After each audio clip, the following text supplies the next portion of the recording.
be the no-till farmer. Save the soil, you know. I be the no-till farmer. No-till farmer. Yeah. Make our planet better. Yo, Planet better. red worms in the cover crop. Fresh load of some compost. New mulch layer on the top. Let it grow, then we chop and drop those. I don't disturb my soil, no. Through the winter I let that daikon go. Roots penetrate deep and break down. I just feed the soil and take care of. Hey, what's up, growers? I hope you're having a good weekend. Happy Sunday. So I figured we'd get in here and I'll do a little bit more deep dive into what I'm doing in each size tent, size pot, cultivar, just all the things that I'm doing right now in the early veg stage. We have some older ones here that have been vegging for about a month or so now, and then we got some younger ones here that just got transplanted about 2 weeks ago, and we're just now starting to put some bud clips on them. So let's go ahead for the first tent. We'll jump into the 4x4 from vivosun. All right, so this is the 4x4 from vivosun. We got 300 watts of lights in here. We have 2 fans and some side lighting. We're not using the under canopy lighting, if you want to call them that. So we'll turn those on when it comes into flower. They're not necessary right now in veg. Plants are getting enough light. What I like to do in vegetation stage is just keeping the plant healthy, training enough to not cause stress, and then at the same time I'm keeping my watts lower, I'm keeping my ppfd lower. So right now I think I'm about 450, 500 ppfd. So you could ride that higher, you could ride a little bit lower, but like I said, we want to cruise through veg. We don't want any setbacks. So less light, less watering you have to do, and then you're just training. So with a 30-gallon pot, we did a re-amend. If you go back in the YouTube, you'll see that we re-amended this with just some Colorado castings, craft blend, and the Bell to Flower compost. And that's all you need. You can see this plant's very healthy, and I'll give you a close-up here in a second. I just want to kind of talk more about this. I've had a lot of questions from new reviewers and new subscribers, what I'm running, why I'm running it. So like I said, we got 300 watts of lights in here, 500 ppfd, and with this 30-gallon pot, with the re-amend that we did, all we did was put some cover crop down here. It's a 9-seed cover crop. It's just going to ensure that moisture is equally distributed throughout the pot, not just to your cash crop.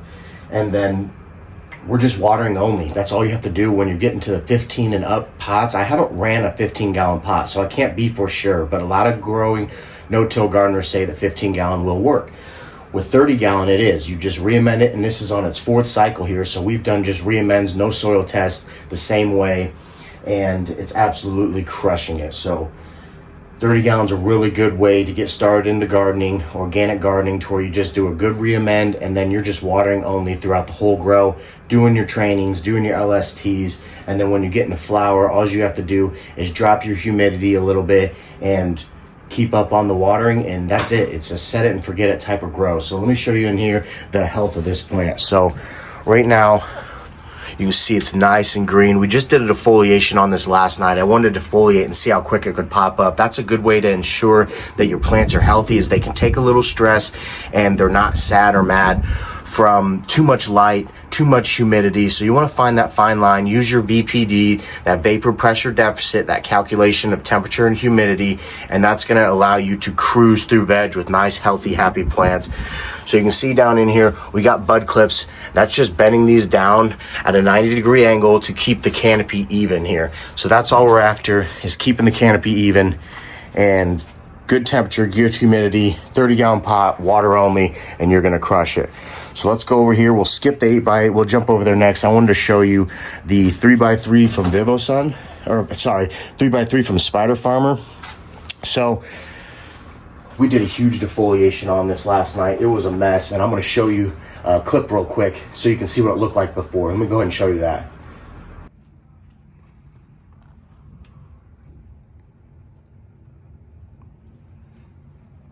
All right, so you could see that we had a very lush canopy. You couldn't see anything. You couldn't see underneath the canopy. So we went in here and we cleaned it up big. And if you watched my videos before, all you're doing is pulling inner families off, anything that's covering a new bud site. You just want this thing to be able to breathe. You should be able to look over top of it and see your canopy floor.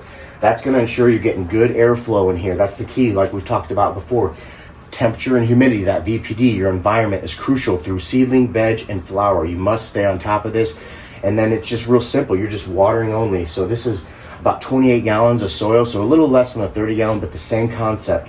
This is brand new 3.0 from Build a Soil. I highly recommend kind of getting started in that. You can use other soil recipes. I'm sure they're crush it and great. I'm just showing you what I use in my garden and what's worked for me so far. So this is the first run in this bed. This is a new tent, new light. We got 300 watts of light here. This is a Spider Farmer SE3000. Same thing, 450 to 500 ppfd. We don't want to push these plants in veg. That's something you want to kind of do during flower when you're crop steering or what you're trying to get after in flower. But in veg, you just want to maintain health. You don't want to go backwards. You want to make sure you're taking care of your IPM. You don't want any pest problems going into flower. So if you can dial that environment in, dial your watering in, I highly recommend using the EcoWit or some sort of water sensor if you're new to the organic gardening, because they're bigger bodies of soil. But when you have the cover crop in there and you have a cash crop in there, it is very hard to overwater these plants. Your plants will tell you they're overwatered because they're not as finicky in these bigger pots. You don't have that balance of perfect moisture. You're trying to water that 5 to 10% every other day. And in veg, maybe you can get 2, 3, 4 days out of it. You just want to learn your plants, learn your cultivars, learn your pots. And that's why I'm growing different size pots. We'll jump over there in the bigger size pots and show you the difference of how we're going about it. So 2 fans again, blowing in air in and out. We have a humidifier in here blowing it in. So we're about, right now it's a little off. It says 69 degrees, 73% humidity. That's just because the door's open. But when it's closed, I get about 78 degrees Fahrenheit and about 75 to 80% humidity. Now that 80% humidity is a little high for my liking, but I am in a basement and you can only control so much. So we're not in flower. We're not worried about it. So we could raise that temperature into the 80s to get that correct VPD, or I could crack my tent a little bit, which is what I do. And I have a fan in this lung room that's moving this air around. We have a dehumidifier over there if it gets too humid. So it's good to have different tools when you're trying to dial this perfect environment in. And you by no means need to go this far into getting humidifiers, you know, certain fans and stuff. You just want to make sure you have good environment, good airflow. If you want to have good success, you could put great genetics in here and have a bad environment or too much lighting or not enough water, and you're going to fight all these problems. So just keep an even keel on all of this stuff. So we're going to go ahead and drop the screen on here soon. We're not going to do it this week. I just did a huge defoliation on these, so I want to give them a few days to bounce back. And all this is just some screws. I did 2-inch. I normally do 2.5-inch. I just want to play around a little bit. That's what's fun about gardening. You can do your own thing. Just some drywall screws in here every 2 inches. And I do have a video on how I made my scrogs in the previous episode. So if you haven't checked that out, get a hold of me. I'd love to talk you through it. Real easy process. The Northern Scrogger is the one who taught me. Go check his channel out. He's on YouTube and Instagram.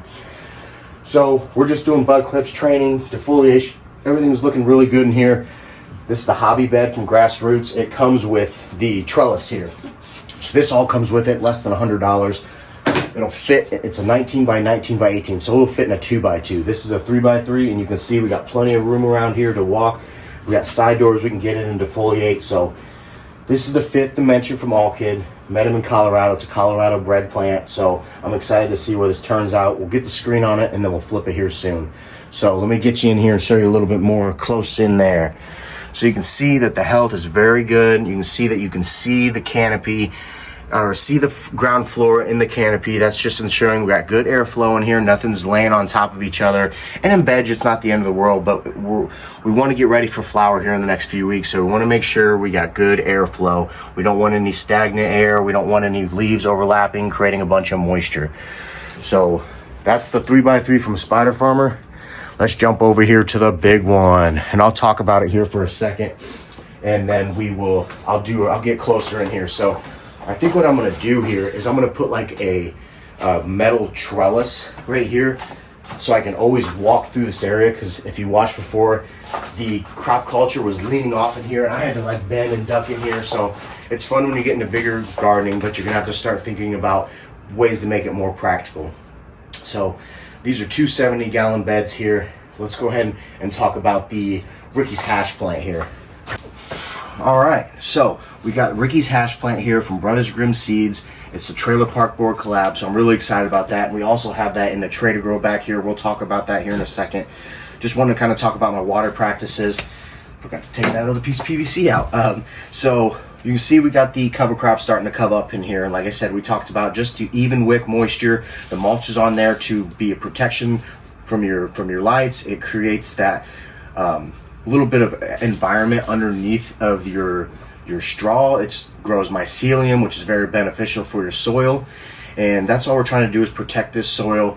That's where you're doing your reamends, and that's where a lot of the action happen is around that rhizosphere, around your plants, a small little area right around your root hairs in the soil. So we want to keep all that covered, healthy, keep the soil or the moisture evenly distributed. You don't want this side of the bed soaking wet because you got no cover crop, and then you got this one that's actually drinking the water because it's full of cover crop, and this will all fill in. We just added this when we did our reamend.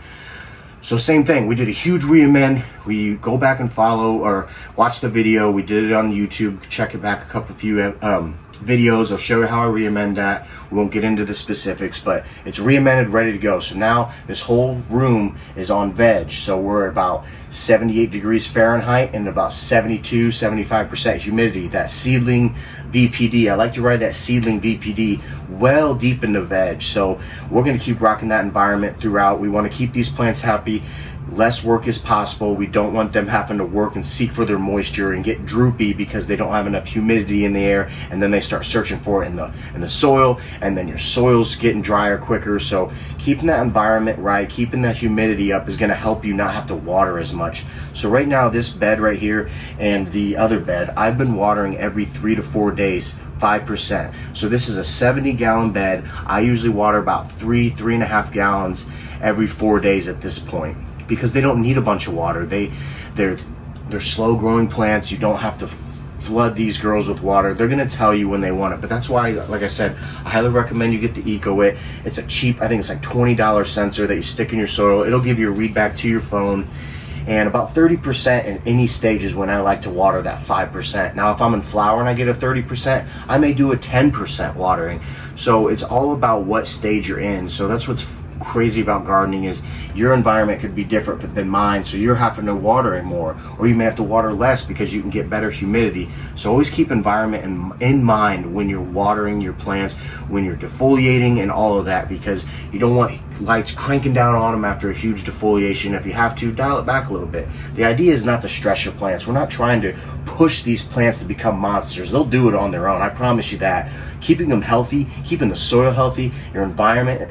And I know I always talk about environment and watering, but I promise you, if you can just get good genetics, good soil, that's your only two factors, is watering and environment. If you can knock those out of the park, you're going to crush these grows time after time, as long as you're keeping up on IPM and all those other small things. But for the most part, when you get into these bigger bodied soils, if you can learn how to water, if you get a good reamend going, it's a hands-off grow. I travel for work. I'm on the road every week, and all I have to do is text my wife, hey, water the Ricky's hash plant, or water the Fifth Dimension from All Kid, or whatever. Just fill humidifiers, dump dehumidifiers in water, and it's a hands off. So if you got a partner that can help you through the week if you're not home, this is doable, I promise you that. So into training. So what we're doing here is using our bud clips, and so I don't know if you can see these black ones in here. So what we're doing is putting a bud clip, and it's bending that 90 degrees, bringing that top down, bringing these lowers up. So you notice I don't have new ones on here yet. We need them to grow up a little bit more to be able to put a bud clip on there. So let them grow up a little bit, kind of manipulate them, play with them, bend them down a little bit, just get them ready for that next step, because when you go to use these bud clips, if you just go for it, you could snap your branches. So I like to come in here as much as I can, bend these down in the way that you think you're gonna use that bud clip or tie down or anything like that. See how it's already laying down? So you're teaching it already to create that top. So when we put a training method, a bud clip or anything on there, it's always going to be ready to go. It's already malleable.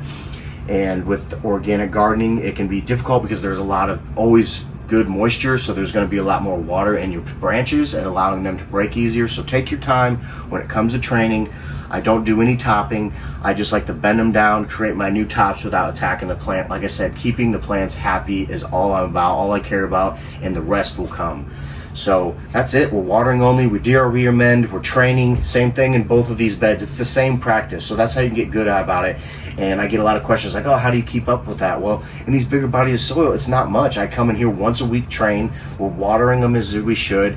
My wife's taking care of the watering when I'm not here. And it's not a daily process either. There's some days that we don't even come down to the garden.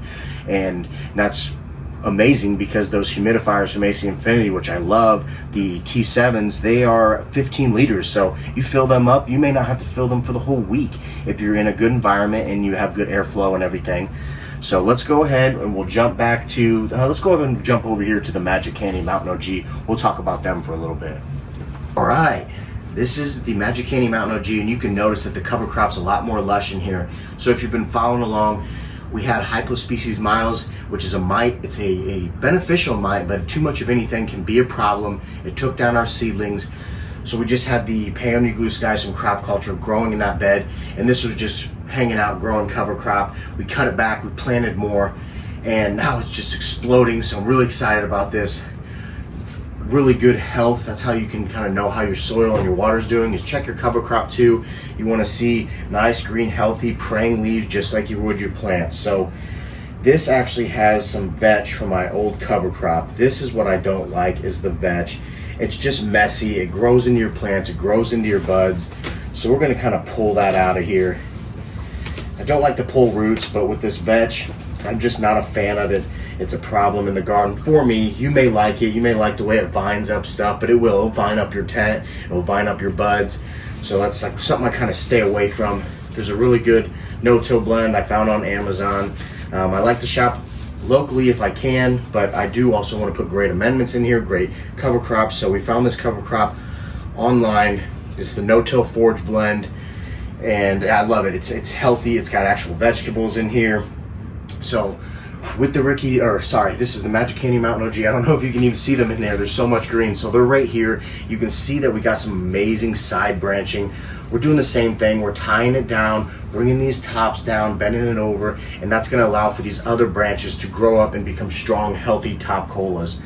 If you see a leaf in there covering up something, pull it out of the way. You don't have to. We're still early in veg to where it's not a big deal. But I like to keep up on it, because then if you let this thing go weeks, like the Fifth Dimension Mall Kid, you're spending half an hour to an hour cleaning these up. So you can attack it slow, you can attack it just once when you can get time to do it, but many ways to go about it. That's why I love gardening, is no one way is right. The way I'm doing things may not be right for you, and you may not learn anything from this, but I just like showing you what I'm doing with my garden. I found that I've really helped a lot of people, and that's all I care about, is helping gromies skip some steps, save some money, and that's all. So that's why I get on here and make these videos. I like showing you guys plant health. And so, like I said, just training, bending them down. You can do some defoliation if you want, pull these off. So I bent this down. This was covering all of this. We took this off. Now we have 5 potential bud sides that are gonna pop up and catch up. So same thing, we don't have enough here to put the bud clip on. You could tie it down, or you could just kind of play, manipulate, bend it, and wait a couple days, and you'll be able to put a bud clip on there, and she'll be crushing it. So same thing with this bed. We're just watering. We did our re-amend. All we're doing is watering that 5%, 3 to 4 days. When we start getting into flower, it's probably going to be every other day. When you get in a stretch, it'll probably be daily. It just depends on the cultivar, the size of plants, size of pots. It all changes everything. Environment. So that's why I like to preach balance. I learned it from Jeremy over there at Build a Soil. You want to balance everything. You know, control your weakest link. If you can't get the heat that you're after, then drop the humidity a little bit, and vice versa. If you can't get humidity up, drop your heat temperature a little bit. Just, you can only control so much in here, Gromies. So I really don't have a lot to talk about. That's what's fun about this organic gardening, is it's just re-amend, plant your seeds, watering practices, keep up on the training in your environment, and you're going to crush it. It doesn't matter what size pot you're in. That's why we talked about the 28 gallon, the 30 gallon, 270 gallons, and then we have the Trader Grow back here, the auto watering system. That's about 28 gallons itself. So different size beds or different types of watering practices, but it's all the same. You just kind of got to get in here and do it. Once you practice it, once you learn it, your plants are going to show you what you need to do and when to do it. So I'll bring you back here. We'll talk about the tray to grow for a little bit, and then I'm gonna send you on your way. I always appreciate you guys coming by, and I love making these videos because I learn from you guys, from your comments, and you bring me up with your comments. I love good vibes. That's all gardening is supposed to be, is just showing love to the people, to the plants. You know, get your hands dirty. It really does change the mood and just your overall feeling about life. It's really amazing that we can grow indoors, that these states are legalizing it for us to be able to grow, and it's very, very good for medicinal purposes, obviously, but also for your own soul, and I love it. I love you guys. Let's jump back here. Let's check this tray to grow out. All right, Gromies, I know a lot of you have been waiting. I talked about doing this tray to grow. We just were trying to catch everything up, finally going, ready to roll. We've been hand watering this just to get roots established in here, but I think this week we're gonna get the tank going. So all you do is you fill up this tank. It's got a tube here and an on-off switch that's going to run down into a tray, and that's gonna fill up with water, and it's gonna bottom feed this plant. So this will be a completely hands-off gardening. Brand new 3.0 soil in there. We got the Ricky's hash plant. We're training it here. You can see we got it bent down. We're going to bring all of these up and branch them out. We'll eventually put a scrog on here, scrog this girl out. And same thing as these other beds. We're just watering only. I mean, you can add ferments, you can add root-wise biology, you can add anything you want, but I'm just showing you that you don't have to. You can just buy a good soil, premium soil, grow out of it, make sure you do your re-amend, and then water only. Train it. It's that simple, Gromies, with these bigger bodies of soil, 15 gallons or more. This is 28 gallons like we talked about. And now with Autopot USA coming out with this collab with Grassroots Fabric Pots, because that's what I use, is all Grassroots Fabric Pots. Tyler's a really good guy over there. He's got a really good design, and he's for the people, and he always has been. So I support him, and I support Gromies like Build a Soil, because they're just like us. And they found a way to make money off of it, and kudos to them. It's very cool to see organic gardening take off in a bigger scale, because 10, 15 years ago, it wasn't the normal to grow organic. Maybe even 5 years ago, it wasn't totally normal. It was synthetic, and there's nothing wrong with synthetic. I'm just trying to get you to hands-off gardening approach. You're not pHing, you're not getting runoff, you're not checking ppms, you're just setting the soil in here and forgetting it, water, and that's it. So with the tray to grow, now all we have to do is flip a switch on here, and we don't have to look at this thing. It's just gonna water itself, and we will come in here and do some light training, and that's it. So you can see we got some nice healthy growing back here. I need to get on there and actually learn about what all's growing in here. This is, I believe, some sort of beet. It comes with beets in there, and like I said, I'm gonna go through and actually see what that no-till forage blend is, the 9-seed blend, because I just really kind of looked at reviews, and I wanted something that was going to be cover crop that would grow low, and it does have some few vegetables in it, but I don't think that's a big deal at all. You're not worrying about stealing from your cash crop because your soil's full of life, full of biology. It is bred to grow anything you want to put in it for the most part, just tweaks here and there. So I'll quit rambling on, Gromies. I love making these videos. I want to show you different styles of growing. I hope you learned a little bit. Until next time, much love, and I hope you have a great night. I be the no-till farmer. Save the soil, you know. I be the no-till farmer. No-till farmer. Yeah. Make our planet better. Yo, Planet better. red worms in the cover crop. Fresh load of some compost. New mulch layer on the top. Let it grow, then we chop and drop those. I don't disturb my soil, no. Through the winter I let that daikon go. Roots penetrate deep and break down. I just feed the soil and take care of